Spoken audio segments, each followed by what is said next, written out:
Sheet साला, इस गाड़ी को भी यहीं बंद पड़ना था क्या? कुणाल गुस्से में स्टीयरिंग पर हाथ मारते हुए बोला। तू ठीक से देख नहीं सकता था कि गाड़ी सही हालत में है या नहीं? राजीव कुणाल पर चिल्लाया। हाँ ना, अब बसो यहीं और रोते रहो, सुबह 6 बजे पहुंचने की बात भूल जाओ, मनोज पीछे से बोला। असल में गलती कुणाल की ही थी। राजीव ने उसे पहले ही अच्छे से कहा था कि उसकी गाड़ी ले लो, लेकिन कुणाल को ड्राइविंग का शौक था और वह किसी और की ड्राइविंग पर भरोसा भी नहीं करता था। मनोज ने उसे पहले ही सर्विसिंग करवाने के लिए कहा था, लेकिन उसने टालमटोल कर दी। अगले दिन उनके दोस्त निखिल की शादी थी और वे उसी के लिए देवरकोट जा रहे थे। उन्हें गोवा हाईवे के साथ लगे जंगलों से घिरे एक कच्चे रास्ते से 150 किलोमीटर की दूरी तय कर देवरकोट पहुंचना था। वहां जाने के लिए एक और रास्ता था जो सीधे गोवा हाईवे से होकर जाता, लेकिन वह रास्ता वे 80 किलोमीटर पहले ही छोड़ चुके थे। अब चारों ओर बस घना अंधेरा और जंगल ही था। तीनों गाड़ी से नीचे उतर गए। चांद की हल्की रोशनी ही एकमात्र सहारा थी। कुणाल ने बोनट खोला, मनोज ने मोबाइल का टॉर्च जलाया और राजीव इंजन में खराबी देखने लगा। बगल के घने जंगल से किसी के बुलाने की आवाज आई। राजीव, तूने सुना? मनोज ने धीरे से कहा। चुप बैठ, यह मजाक करने का समय नहीं है, पहले ही हालत खराब है, राजीव ने झिड़क दिया। मनोज ने बोनट बंद किया और कुणाल को स्टार्ट करने के लिए कहा, लेकिन गाड़ी स्टार्ट नहीं हुई। समझ नहीं आ रहा साल क्या हो गया, कुणाल बड़बड़ाया। बैटरी लो हो गई होगी, यहां तो पानी तक मिलना मुश्किल है, बैटरी कौन चार्ज करेगा? राजीव के कानों में फिर से वही आवाज जंगल की झाड़ियों से सुनाई दी, लेकिन इस बार उसने किसी से कुछ पूछा नहीं और न ही कुछ बताया। वह चुपचाप गाड़ी में आकर बैठ गया। इधर कुणाल और मनोज की झुंझलाहट बढ़ रही थी। राजीव पीछे की सीट पर जाकर मोबाइल में कोई फिल्म देखने लगा। इस तरफ कुणाल और मनोज की बहस अब इतनी बढ़ गई थी कि वे एक दूसरे से झगड़ने लगे। राजीव को फिर से वही आवाज घने जंगल की ओर से सुनाई दी। इस बार उसने उसे नजरअंदाज नहीं किया। एक सेकंड, तुम दोनों जरा चुप रह सकते हो क्या? बच्चों की तरह क्यों झगड़ रहे हो? मुझे अब कुछ अजीब सा डर लगने लगा है। जब से हमारी गाड़ी बंद पड़ी है तब से अब तक मुझे 3 बार ऐसा लगा जैसे किसी ने झाड़ियों से शुक शुक करके बुलाया। पहली बार होता तो भ्रम समझता, दूसरी बार होता तो वहम समझता, लेकिन तीसरी बार भी वही आवाज आई है तो इसमें जरूर कुछ तो सच्चाई होगी। राजीव गंभीर स्वर में बोला, अरे यार, तू फालतू की बातें करके मत डरा। देख, दोनों तरफ घना जंगल है, दूर दूर तक कोई नहीं है।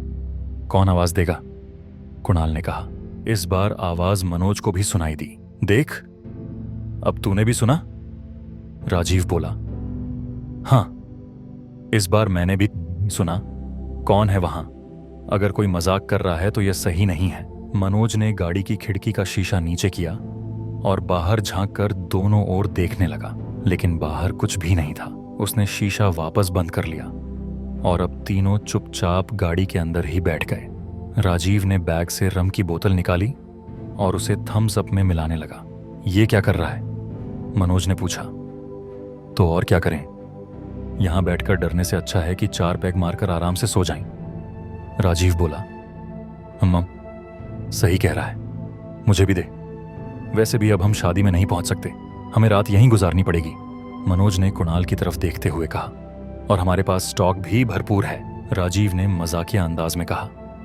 दोनों ने एक एक घूंट लेकर बोतल खत्म कर दी। अब दोनों रिलैक्स थे, लेकिन कुणाल ने नहीं पी थी, इसलिए वह अब भी बेचैनी से सहमा बैठा था।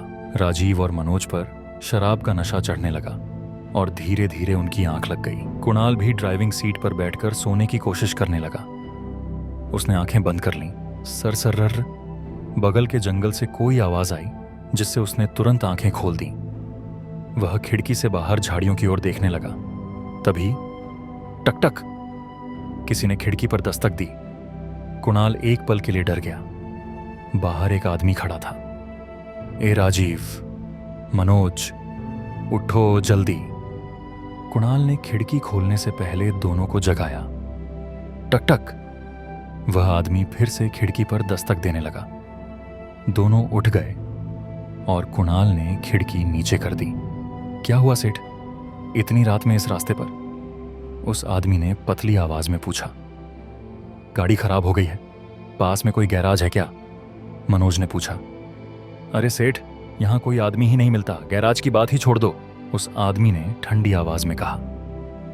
यह सुनकर कुणाल और मनोज के होश उड़ गए।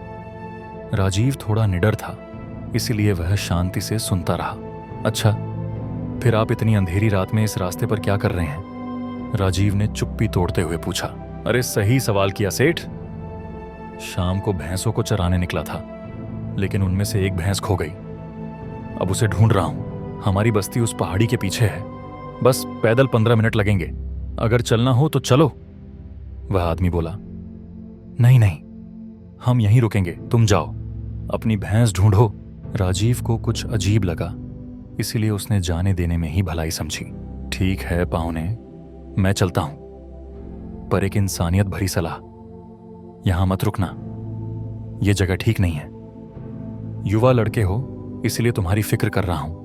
वह आदमी ये कहकर सीधा कुछ दूर तक चला और फिर जंगल में जाने वाले एक पगडंडी पर मुड़कर गायब हो गया। अच्छा भला आदमी समझा रहा था, लेकिन नहीं सुनना था। अब बैठो गाड़ी में पूरी रात, कुणाल झुंझलाते हुए बोला। वो मदद करने आया था या डराने? राजीव को अब भी उस पर शक था। हाँ यार, पिशाच की बात कर रहा था, बेवजह का मजाक। मनोज खिड़की खोलते हुए हंसा। सेठ, मजाक समझोगे तो भुगतोगे। वही आदमी अचानक मनोज की खिड़की के बाहर खड़ा बोल उठा। वो इतनी जल्दी वहां आया कैसे? किसी को कुछ समझ ही नहीं आया। उसके हाथ में एक रस्सी थी जिससे एक भैंस बंधी हुई थी। देखो, मिल गई। चलो सेठ, अब मैं निकलता हूं, तुम लोग भी अपना ध्यान रखना। यह कहकर वो आदमी पीछे मुड़ा और भैंस को लेकर सड़क के दूसरी तरफ अंधेरे में चला गया। यह अचानक आया कहां से? कुणाल अब डरने लगा। मुझे तो इस आदमी पर शुरू से ही शक था, राजीव बोला। अरे लेकिन वो झूठ नहीं बोल रहा था, उसकी भैंस सच में खो गई थी और हमने खुद उसे भैंस लेकर जाते देखा, मनोज ने तर्क दिया। भैंस? राजीव एक पल को रुका और फिर बोला, तुमने कभी बिना घंटी वाली भैंस देखी है? और भैंस हमेशा हिलती डुलती रहती हैं, लेकिन वो एकदम स्थिर खड़ी थी। तू ज्यादा सोच रहा है, हम तो वैसे भी गाड़ी में ही रुकने वाले हैं, ज्यादा बहस करने का कोई फायदा नहीं, मनोज ने कहा। और सभी ने खिड़कियां बंद कर सोने की कोशिश की। कुणाल को अब भी नींद नहीं आ रही थी। उसने गाड़ी की चाबी घुमाई और गाड़ी एक ही झटके में स्टार्ट हो गई। भाई देखो, स्टार्ट हो गई, कुणाल खुशी से चिल्लाया। उसके इस शोर से राजीव और मनोज भी जाग गए। यस, मेरी गाड़ी मुझे धोखा नहीं दे सकती। कुणाल का डर अब थोड़ा कम हो चुका था, क्योंकि वह जल्दी से उस अजीब जगह से निकलना चाहता था।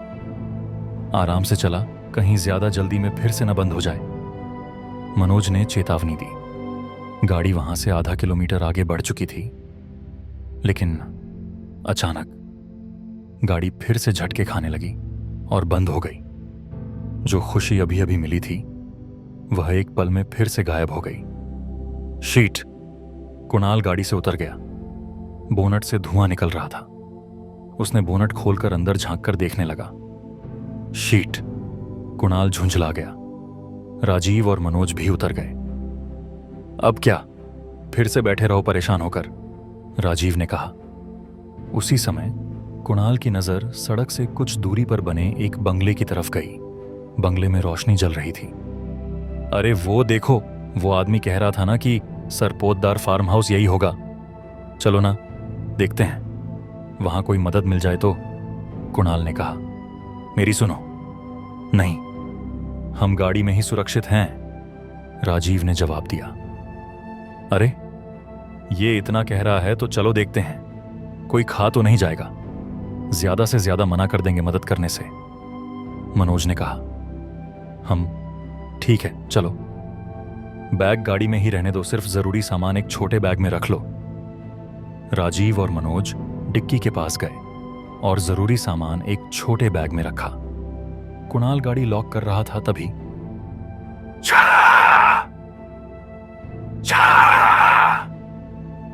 यह आवाज अब कुणाल के कानों में पड़ी। आवाज पास के घने पेड़ों के झुरमुट से आ रही थी। पहले से ही डरा हुआ कुणाल अब कांपने लगा। अरे, मैंने भी सुनी अभी वो आवाज। कुणाल जल्दी से डिक्की की तरफ भागा। ये जगह सच में बहुत अजीब है, मनोज ने कहा। चलो अब देखते हैं, अगर बंगले में शरण मिल गई तो ठीक, नहीं तो वापस यहीं आना पड़ेगा, राजीव ने कहा। वे गाड़ी वहीं छोड़कर झाड़ियों के बीच से गुजरने वाले रास्ते पर चल पड़े। रास्ते के दोनों ओर घने पेड़ थे, जिससे वह पगडंडी बहुत डरावनी लग रही थी। जल्दी जल्दी चलते हुए वे बंगले के जंग लगे गेट के पास पहुंचे। अंदर रोशनी जल रही थी। बंगले के आसपास की हालत देखकर लग रहा था कि यहाँ कोई रहता होगा और बंगला उपयोग में है। तीनों गेट खोलकर अंदर चले गए। बंगला कम और कोई पुराना हवेली ज्यादा लग रहा था। दरवाजे के पास पहुंचकर राजीव ने कुंडी खटखटाई। 2 मिनट हो गए, लेकिन कोई जवाब नहीं आया। उसने फिर 2-3 बार जोर से दरवाजा खटखटाया। कोई है क्या? राजीव ने जोर से आवाज दी। अंदर से दरवाजा खुलने की आवाज आई। एक 70-80 साल का बूढ़ा आदमी सामने खड़ा था। उसके कपड़ों से लग रहा था कि वह इस बंगले का नौकर था। क्या हुआ? कौन हो तुम लोग? इतनी रात को क्या काम है? बूढ़ा आदमी सवाल पूछते हुए आगे आया। अंकल, हमारी गाड़ी खराब हो गई है, क्या हम आज की रात यहां ठहर सकते हैं? मनोज ने पूछा। बूढ़ा कुछ पल के लिए शून्य में देखने लगा, जैसे कुछ सोच रहा हो। ठीक है, आ जाओ अंदर, इंसानियत के नाते रहने दे रहा हूं। जल्दी अंदर आओ, दरवाजा बंद कर लेने दो। उसने दरवाजा बंद किया और तीनों को अंदर बुला लिया। मेरी कोठरी उधर है, तुम लोग हॉल में ही सो जाओ। ठीक है, कुणाल ने कहा। पणेका, रात 8 बजे के बाद अगर कोई दरवाजा खटखटाए तो दरवाजा नहीं खोलना, समझे? बूढ़े की यह बात सुनकर तीनों एक दूसरे की ओर देखने लगे। मतलब क्यों नहीं खोलना? मनोज ने पूछा। अगर यह शर्त मंजूर है तो ही रुको, नहीं तो निकल जाओ। तुम लोग 8 बजे से पहले आए, इसीलिए मैंने दरवाजा खोला। लेकिन अगर तुम लोग 8 के बाद आते तो मैं कभी दरवाजा नहीं खोलता। अगर शर्त मंजूर है तो ही मैं तुम्हें रहने दूंगा। ठीक है, मंजूर है, दरवाजा नहीं खोलेंगे, राजीव ने कहा। हम पानी चाहिए तो अंदर रसोई में जाना और ऊपर नहीं जाना, समझे? बूढ़े ने एक बार फिर सख्ती से कहा। हाँ हाँ, मंजूर है, मनोज ने जवाब दिया। रुको, मैं ओढ़ने के लिए चादर ले आता हूं। ऐसा कहकर वह अंदर गया। हॉल काफी बड़ा था और वहां से ऊपर जाने के लिए सीढ़ियां थीं। राजीव उस कमरे का मुआयना करने लगा। दरवाजा एक पुरानी हवेली जैसा था, मोटा और भारी। दरवाजे के अंदर से 4 कुंडियां लगी थीं। हॉल की खिड़कियां खुली थीं, लेकिन उनकी दरवाजियों पर भी अंदर से कुंडियां लगी थीं। यह थोड़ा अजीब था। दीवारों पर अलग अलग फोटो फ्रेम्स लगी थीं। एक ब्लैक एंड व्हाइट फोटो में मूंछों वाला एक बूढ़ा आदमी कुर्सी पर बैठा हुआ था। देखने में वह किसी जमाने में जज जैसा लगता था। उसके बगल में करीब 40 साल का एक व्यक्ति खड़ा था। उन्हीं दोनों के कई फोटो वहां लगे थे। एक फोटो में वह आदमी सामान्य कुर्ता पायजामा पहने था। दूसरे फोटो में वही आदमी पुलिस इंस्पेक्टर की वर्दी में था। तीसरे फोटो में वही व्यक्ति पोस्टमैन के कपड़ों में कंधे पर बैग टांगे खड़ा था। और चौथे फोटो में वही आदमी एक भिखारी के वेश में था। हर तस्वीर में एक ही चीज कॉमन थी, वह मूंछों वाला बूढ़ा आदमी जो हमेशा कुर्सी पर बैठा रहता था। राजीव, ये फोटो देख, मनोज ने राजीव को आवाज दी। कुणाल सोफे पर लेटा हुआ था। राजीव भी फोटो देखने लगा। यह क्या अजीब चीज है? यह आदमी कौन है? बहुरूपी है क्या, या कोई सोंगाड़िया, नकल उतारने वाला? राजीव ने कहा। क्या देख रहे हो? बूढ़ा चादरें लेकर आ गया। कुछ नहीं, ये फोटो देख रहे थे। ये महाशय कौन है? राजीव ने पूछा। देखो, ज्यादा सवाल मत करो और अब सो जाओ। 8 बजने में बस आधा घंटा बाकी है। अगर 8 बजे से पहले सो गए तो ये तुम्हारे लिए और मेरे लिए भी अच्छा रहेगा, बूढ़े ने गंभीर लहजे में कहा। सॉरी, सोने जा रहे हैं हम, मनोज ने कहा। मैं सोने जा रहा हूं, तुम भी जल्दी सो जाओ। राजीव अभी भी फोटो देखने में व्यस्त था। वहां एक 5वां फोटो भी था। लेकिन वो फोटो शायद खराब हो गया था। उस फोटो में भी बिल्कुल पहले के 4 फोटो जैसा सब कुछ था। कुर्सी पर बैठा हुआ मुछ वाला आदमी और उसके पास खड़ा हुआ दूसरा बहुरूपिया आदमी, लेकिन उस फोटो में उसका पहनावा ठीक से दिखाई नहीं दे रहा था। ए बाबा, तेरा जो भी है जल्दी खत्म कर, वो बुढ़ा आ गया ना, बेतुका शोर मचा रहा है, मनोज ने राजीव से कहा। राजीव सोफे के पास आ गया, फिर वह नीचे बिछी चादर पर लेट गया। कुणाल सोफे पर सो रहा था और मनोज जमीन पर बिछी चादर पर राजीव के पास सो रहा था। राजीव को नींद नहीं आ रही थी। वह तब से उस फोटो के बारे में सोच रहा था। ईद के घंटे की आवाज सुनाई दी। वह पुराना घड़ी हॉल की दीवार पर लटका हुआ था। राजीव ने मोबाइल पर देखा, 8 बजे थे। अचानक दरवाजा बजा। राजीव चौंका। कुणाल और मनोज गहरी नींद में थे। वह बुढ़ा कुछ कह रहा था, रात में कुछ भी हो, दरवाजा मत खोलना। राजीव वैसे ही जमीन पर पड़ा रहा। कुछ पल की चुप्पी के बाद दरवाजा फिर से बजा और इस बार जोर से, जैसे किसी ने दरवाजे पर लात मारी हो। राजीव ने फिर से नजरअंदाज किया। वह वैसे ही पड़ा रहा। ओह शेट, दरवाजा खोलो। राजीव के कानों में वही आवाज सुनाई दी जो रास्ते में मिले आदमी जैसी थी। राजीव उठकर खड़ा हो गया। ओ अहो, दरवाजा खोलो। अहो, वह मेरा जान ले लेगा। ओ पावंड, दरवाजा खोलो, मेरा जान जाएगा। अहो, वह आ रहा है। राजीव दरवाजे के पास जाकर खड़ा हो गया। बाहर वाला आदमी बहुत डर में था और अपनी जान की पुकार कर रहा था। राजीव ने अपना हाथ दरवाजे के कुंडी के पास रखा और रुक गया। उसने दरवाजा नहीं खोला, बल्कि खुद अपनी जगह पर लौटने लगा। ओ शेट, अहो, फिर क्यों निकल गए? ओ शेट, दरवाजा खोलो रे। ए बहन, दरवाजा खोलो ना। ए हरामखोर, दरवाजा खोलो तुझियल। अचानक वह आदमी गालियां देने लगा। राजीव ने कुछ जवाब नहीं दिया। वह चुपचाप अपनी जगह पर आकर फिर से लेट गया। लेकिन उस आवाज से कुणाल चौंक कर उठ गया। अरे, वह हमें मिला हुआ आदमी लगता है। अरे, कोई जानवर वगैरह उस पर हमला कर रहा है शायद। कुणाल असमंजस में सोफे पर हिल रहा था। ओह शेट, दरवाजा खोलो ना। मनोज भी जाग गया। ये क्या हो रहा है? मनोज की नशा उतर गई थी। नकली है, दरवाजा खोलो। यह सारा चक्कर है, राजीव ने कहा। तुझे कैसे पता? दरवाजे के बाहर है। फिर भी उसे कैसे पता चला कि हम इस घर के हॉल में हैं और वह हमारे बारे में बात कर रहा है? मैं दरवाजे से पीछे मुड़ा, फिर उसे कैसे पता चला कि मैं दरवाजे के पास आकर पीछे मुड़ गया? अरे लेकिन ये क्या है नक्की? कुणाल कांपते हुए बोला। पिशाच है, मनोज ने कहा। वो आवाज अब अचानक बंद हो गया। देखो, बंद हो गया आवाज, लेकिन ये इधर ही नहीं रुकने वाला है। रात भर हमें तंग करेगा ये। इसीलिए कह रहा हूं, शराब पियो और सो जाओ, राजीव ने कहा। कुणाल और मनोज ने भी 44 घूंट लिए और वे दोनों लेट गए। राजीव को नींद आ गई। बाकी दोनों भी सो गए। पावने 2 बजे थे। अचानक दरवाजा बजा। राजीव तो गहरी नींद में था, इसलिए उसे सुनाई नहीं दिया, लेकिन कुणाल जाग गया। दरवाजे पर थपथपाने की आवाजें आ रही थीं। कौन है? कुणाल के मुंह से खुद ही सवाल निकल पड़ा। मैं इंस्पेक्टर साल्वी, दरवाजा खोलो, बाहर से किसी ने भारी आवाज में कहा। इंस्पेक्टर? कुणाल ने पूछा। इंस्पेक्टर, दरवाजा खोलो। यहां सड़क पर सामने एक गाड़ी खड़ी है, उसके डिक्की में एक शव पड़ा है। वो गाड़ी किसकी है? इंस्पेक्टर ने बाहर से कहा। क्या? शव? वो भी मेरी गाड़ी की डिक्की में? बाप रे! कुणाल हड़बड़ाते हुए उठ खड़ा हुआ। उठ मनोज, बाहर पुलिस आई है। मनोज को हिलाकर उसने उठाया। दरवाजा खोलो, इंस्पेक्टर ने कहा। मनोज, राजीव और कुणाल अब दरवाजे की तरफ धीरे धीरे बढ़ने लगे।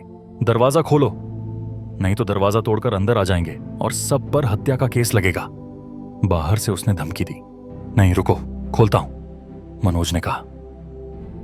वह दरवाजे के पास पहुंचे और अब दरवाजा खोलने ही वाले थे। ए मनोज, रुको! राजीव ने पीछे से चिल्लाया। रुको जरा। राजीव वहां से उठकर खिड़की के पास गया। खिड़की से दरवाजे के सामने कोई खड़ा था। ऐसा कुछ नजर नहीं आ रहा था, लेकिन उसने सेल्फी कैमरा ऑन किया और खिड़की के पास झुककर देखा। अब उसे यह साफ नजर आ रहा था कि दरवाजे के सामने कोई नहीं खड़ा था, लेकिन इंस्पेक्टर की भारी आवाज अभी भी सुनाई दे रही थी। इधर आ, ये देख क्या है। राजीव ने आवाज दी। मनोज वह देखकर हैरान हो गया। अब कुछ भी हो, दरवाजा नहीं खोलना, यह एक भयानक चीज है। राजीव ने खिड़की बंद कर दी और अचानक बाहर से आने वाली आवाज बंद हो गई। तीनों कांपते हुए वैसे ही बैठे रहे। अब तो नींद आना वैसे भी मुश्किल था। अगर हो सके तो सो लो और अब किसी भी आवाज पर ध्यान मत दो, राजीव ने कहा। कुछ समय वैसे ही पड़े रहे तीनों। कुणाल, कुणाल, तुम लोग कहां अटक गए हो? बाहर से निखिल की आवाज आई। मेरी शादी है कल, तुम नहीं पहुंचे, इसलिए मैं ही आया तुम्हें खोजते हुए। तुम्हारी गाड़ी वहां सड़क पर दिखी। राजीव और मनोज गहरी नींद में थे, क्योंकि जल्दी जल्दी पी हुई शराब अब उन्हें पूरी तरह से चढ़ गई थी। कुणाल को निखिल की आवाज सुनकर थोड़ा सहारा महसूस हुआ। वह दरवाजे की तरफ बढ़ने लगा। अरे दरवाजा खोल यार, मैं आ गया हूं, तुम्हारा दोस्त। कुणाल दरवाजे के पास आया और उसका हाथ दरवाजे की कुंडी पर चला गया। जैसे ही दरवाजे की कुंडी खोली, बाहर से आई ठंडी हवा के झोंके ने उसे झकझोर दिया। कुणाल होश में आया। बाहर कोई नहीं था। अचानक उनकी पीठ पर किसी ने हाथ रखा। कुणाल ने पीछे मुड़कर देखा। मनोज खड़ा था। क्या किया तूने? दरवाजा क्यों खोला? मनोज गुस्से में बोला। उसने दरवाजा बंद कर लिया। मुझे कुछ समझ नहीं आया। मुझे निखिल की आवाज आई बाहर से और मैं जैसे सम्मोहित हो गया, दरवाजे के पास आ गया। फिर अचानक पीछे से आवाज आई और मैं ब्लैक हो गया, और जब मुझे होश आया तो दरवाजा खुला था। अब क्या होगा कोई नहीं जानता। अब चुपचाप सो जा, राजीव सो रहा है, अगर उसे पता चला तो तुझे अच्छा नहीं लगेगा। मनोज ने कुणाल को सोने के लिए कहा ताकि कोई झगड़ा ना हो। कुणाल सोफे पर लेट गया। मनोज भी सो गया। राजीव को अब गहरी नींद आ गई थी। मनोज ने अपनी आंखें बंद की। कुछ समय बाद अचानक उसे महसूस हुआ कि कुणाल कहीं जा रहा था। अरे कहां जा रहा है अब? मनोज ने अपनी आंखें बंद किए हुए ही पूछा। बहुत दिनों बाद आया हूं, थोड़ा घर देख कर आता हूं, कुणाल ने जवाब दिया और चल पड़ा। मनोज को यह जवाब समझने में कुछ सेकंड लगे, लेकिन जब उसे समझ में आया तो उसने झट से अपनी आंखें खोली। उसे पता चला कि कुछ गड़बड़ है। कुणाल अब हॉल में कहीं नहीं था। राजीव उठ, कुणाल कहां गया? मनोज ने राजीव को उठाया। तुमने दरवाजा खोला था, फिर मैंने बंद कर दिया और उसे यहां सोने को कहा तो उसने कहा कि वह बहुत दिनों बाद आया है और फिर घर घूमने चला गया, मनोज ने कहा। क्या? वह ऊपर गया होगा, राजीव ने कहा। दोनों अब सीढ़ियों पर चढ़े। वहां 4 कमरे थे। सभी कमरे बंद थे। 3 कमरों के दरवाजों पर ताले लगे थे, लेकिन आखिरी कमरे के दरवाजे पर ताला नहीं था। वे अब उस कमरे के पास पहुंचे। हां, वह उसी कमरे में गया होगा, 100%। हम इसे यहां से ले आएं और फिर निकल जाएं। मुझे अब डर लगने लगा है, मनोज ने कहा। राजीव दरवाजे के पास आया। उसने दरवाजा धक्का दिया। अंदर सिर्फ अंधेरा था। मोबाइल की टॉर्च चालू कर उसने कमरे में रोशनी डाली और जैसे ही वह धक्का खाया वह पीछे खिसक गया। कमरे के दरवाजे से सिर्फ 1 फुट की दूरी पर एक बहुत ही डरावनी बूढ़ी औरत खड़ी थी। सफेद और बेजान बाल खुले हुए, चेहरा काला और मुरझाया हुआ, आंखों के चारों ओर काले घेरे। वह भयंकर रूप था। माधव, तुम आए हो? कितने सालों से इंतजार करा दिया तुमने। खिड़की से तुम रोज यहां भटकते हुए दिखते थे। कभी नहीं सोचा था कि हम इस जन्म में मिलेंगे। वह बूढ़ी औरत चेहरे पर एक स्मित हंसी के साथ आंखें बड़ी करके बड़बड़ाती हुई खड़ी थी। मनोज ने तुरंत दरवाजा बंद किया। राजीव अब भी कांप रहा था उसे वह रूप देखकर डर लग रहा था। क्या है यह साला माजरा? मनोज भी डर की स्थिति में बोला। अब वे नीचे आकर हॉल में आए। आते वक्त उन्होंने फिर से देखा, कुणाल वहां नहीं था। वे अब पास की एक और कमरे में गए। वह किचन था। किचन में आकर उन्होंने देखा, लेकिन वहां भी कोई नहीं था। लेकिन किचन की जमीन पर गंदगी फैली हुई थी और उसमें गंदी हुई पांव के निशान बाहर जाने के थे। वे उस निशान का पीछा करते हुए अब दूसरी कमरे के पास पहुंचे। दरवाजा बंद था। अंदर एक मंद रोशनी जल रही थी। उन्होंने दरवाजा धक्का दिया और अंदर देखा और उनका चेहरा डर के मारे सफेद हो गया। कमरे में वह बूढ़ा नौकर था। ही माधव आखिरकार घर में घुस ही गया। ही वह बोला। लेकिन डर की वजह सिर्फ यही नहीं थी, क्योंकि उस नौकर के पास वही बूढ़ी औरत खड़ी थी जिसे उन्होंने ऊपर के कमरे में बंद किया था। वह भी विकृत तरीके से मुस्कुराते हुए उसकी ओर देख रही थी। वह बाहर कैसे आई, यह सवाल था। लेकिन उस बूढ़ी औरत का उस तरह देखना इतना भयानक और अजीब था कि राजीव और मनोज के हाथ पांव जम गए थे। अब वह तुझे नहीं छोड़ेगी, ही बूढ़ी औरत ने कहा। छोटी बच्चों की तरह हंसते हुए वह हवा में कूद रही थी। नहीं, मैं मरता हूं तो मुझे मारने से पहले। अब वह अचानक बहुत ज्यादा डर गया। सामने रखी हुक पर तेजी से जाकर उसने अपना सिर मार लिया। वह धारदार हुक उसके दिमाग से होकर निकल गई। उसका शव उस हुक से अटक कर कुछ क्षणों तक झटके खाते हुए तड़पता रहा। ही मर गया, विश्वनाथ मर गया, वह बूढ़ी औरत विकृत रूप से हंसते हुए कह रही थी। वह डर के मारे खुद को समेटते हुए पैरों के निशान का पीछा करने लगे और अब वे सामने वाले तहखाने की ओर जाने वाली सीढ़ियों के पास पहुंचे और रुक गए। अब उनके दिल में डर समा गया था। नीचे उतरने वाली सीढ़ियों पर टॉर्च की रोशनी डाली तो वे पैरों के निशान वहीं आकर खत्म होते दिखे। यह नीचे गया होगा 100%, राजीव ने कहा और वे धीरे धीरे दबे कदमों से सीढ़ियां उतरने लगे। सीढ़ियां उतरकर वे एक कमरे तक पहुंचे। कमरे के अंदर कुछ सुनाई नहीं दे रहा था, लेकिन कुणाल यहां जरूर होगा, यह निश्चित था। मनोज ने धीरे से दरवाजा धक्का दिया और राजीव ने टॉर्च कमरे के अंदर की ओर किया। कोने में कुणाल जमीन पर पड़े हुए दिखाई दिए। कुणाल उठ, जल्दी उठ। दोनों ने कमरे के कोने में आकर कुणाल को आवाज दी। कुणाल, ए उठ। राजीव ने उसके गाल पर थप्पड़ मारा ताकि वह होश में आ जाए। लेकिन जब यह हो रहा था तब वे कमरे की सामने वाली दीवार पर क्या हो रहा था यह नहीं देख पाए थे। अंधेरे में कुछ हलचल होती दिख रही थी। राजीव ने टॉर्च की रोशनी उस अंधेरे हिस्से पर डाली और जो सामने देखा वह किसी भयानक सपने से भी ज्यादा डरावना था। कमरे की दीवार ढह रही थी।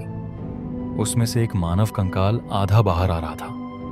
उस कंकाल पर सफेद रंग का सदरा और पायजामा था। गले में मफलर और सिर पर कान टोपी थी। आंखों पर 1 फुट लंबा चश्मा था। वह आधा बाहर आ रहा और आधा दीवार में धंसा हुआ था। धीरे धीरे वह मानव कंकाल बाहर आ रहा था, लेकिन जैसे ही वह बाहर आता उसकी खोपड़ी दीवार की दरार में फंस गई और वहीं अटक गई। खोपड़ी के बिना वह मानव कंकाल बाहर आकर खड़ा हो गया। हड्डियों पर बस सूखी हुई चमड़ी का आवरण था। जैसे ही उस सड़े हुए शव का अब आत्मा ने कब्जा किया था, वह धीरे धीरे उठकर खड़ा हो गया। उसके हाथ कंधे से नीचे लटकते हुए जमीन को खींचते हुए थे। वह उठकर अब लंगड़ाते हुए चलने लगा। उस सड़े और सूखी त्वचा के अंदर जो हड्डियों का जाल था वह अब चलने लगा। यह कल्पना इतनी भयावह थी कि तीनों सुन्न हो गए थे। किंकालियत वे वहां से अपनी जान की सलामती के लिए बाहर की सीढ़ियों के पास भागे। सीढ़ियों को उतरकर वे ऊपर आ गए। पीछे देखने की भी हिम्मत नहीं हो रही थी। माधव, कहाँ हो तुम? अचानक वह बूढ़ी औरत का आवाज उनके कानों में गूंजा और वे चीखते हुए उस घर के दरवाजे से बाहर निकल आए। यह सब कितना समय हो रहा था, इसका हिसाब अब उन्हें कहीं समझ में आया था। सुबह हो चुकी थी। वे जहां जहां देखे थे वहां दौड़ पड़े, लेकिन सामने एक गाड़ी दिखी और उन्हें थोड़ा आराम महसूस हुआ। गाड़ी में बैठते ही कुणाल ने स्टार्टर मारा। गाड़ी स्टार्ट हो गई। गियर डालकर उसने गाड़ी को चलाया। गाड़ी ने तेजी से गति पकड़ी। लगभग वह बंगला अब दिखाई नहीं दे रहा था। उनका दिल अभी भी जोर से धड़क रहा था। क्या जो हुआ वह सच था या कोई भयंकर सपना था, इसका हिसाब नहीं लगाया जा सका। गाड़ी ठीक से 10 किलोमीटर चली और फिर इंजन बंद हो गया। घड़ी में सुबह के 5:15 हो चुके थे। दिन निकल चुका था। उस उजाले में अब उन्हें कहीं न कहीं सहारा मिला। सामने एक पेड़ पर एक बोर्ड लटका हुआ था। उस पर फॉरेस्ट ऑफिस की चौकी का नंबर था। मोबाइल में सिग्नल भी था। राजीव ने उस नंबर पर फोन किया। चौकी 5 किमी दूर थी। कुछ ही देर में उनकी गाड़ी वहां पहुंची।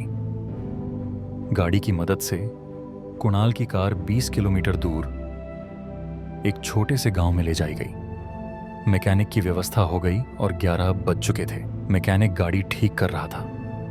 गांव की एक चाय की दुकान पर तीनों बैठे थे। वे कल रात और वहां जो घटनाएं घटीं उनकी चर्चा कर रहे थे। यह सब सुनकर दुकान वाला बूढ़ा आदमी ध्यान से सुन रहा था। बच्चों, क्या तुम लोग सरपोतदार के बंगले के बारे में बात कर रहे हो? उसने पूछा। हाँ, तुम्हें पता है? राजीव ने पूछा। वहां क्या हुआ था? किस्मत से बच गए हो तुम, वरना वह पिशाच पीछा नहीं छोड़ते, बूढ़े ने कहा। लेकिन वहां क्या हुआ था? राजीव ने पूछा। सरपोतदार गांव का जमींदार वहां रहता था। उसका दूसरा घर भी था। तमाशे का शौक था, इसलिए तमाशगीरों को बंगले में बुलाता और अपने लिए नाचने वाली औरतें लाता। एक दिन सरपोतदार ने शहर से आए अपने अमीर दोस्तों के लिए तमाशा रखा। वहीं पर सुमति और माधव की मुलाकात हुई। सुमति सरपोतदार की पत्नी थी। माधव और सुमति का प्यार हो गया। यह खबर सरपोतदार को मिली। एक दिन उसने माधव को रात को वाड़े के पास बुलाया और अंगने में सुमति के सामने उसे मार डाला। उसका शव बंगले के तहखाने में दफन कर दिया। सुमति को गहरा झटका लगा। वह पागल हो गई। उसने खुद को उसी बंगले में बंद कर लिया और वह वहां 50 साल तक रही। वह कहती थी कि माधव की आत्मा रात को बंगले के आसपास घूमती रहती थी। सरपोतदार जीवित था तो माधव की आत्मा ने उसे शांति से रहने नहीं दिया। इसलिए उसने बंगले का ऐसा बंदोबस्त किया था कि दिन के उजाले में माधव की आत्मा बंगले में घुस नहीं सकती थी। फिर वह रात को दरवाजे की आवाज करता था। वे अलग अलग रूप में दरवाजा बजाता था। वही समय होता था जब आत्माओं और पिशाचों की ताकत बढ़ जाती थी। तभी दरवाजा खोलने पर वह अंदर घुस सकता था। बूढ़े ने बताया, उन तीनों की वजह से, जो वर्षों से भटक रहे माधव को सुमति के पास जाने का मौका मिला।